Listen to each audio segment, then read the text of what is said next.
Hello everyone, তো আজকের mini ব্লগটা শুরু করছি সকলকে হ্যাপি নিউ ইয়ার জানিয়ে। তো গতকাল ছিল একাদশীর পালনী, তো সেই মতো তাড়াতাড়ি ঘুম থেকে উঠে ঘর গুছিয়ে নিলাম।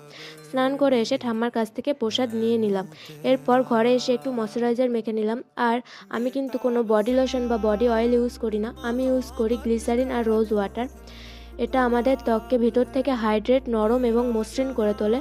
তারপর ঠাম্মাকে খেতে দিয়ে আমিও খেতে বসে পড়লাম। মা আজকে রান্না করেছিল ভেজ ডাল। তো ভেজ ডাল খেতে তো আমার এমনিই খুব ভালো লাগে। তো ভেজ ডালের সাথে ছিল ব্যাট পাঁপড় আর আলু ভাজা।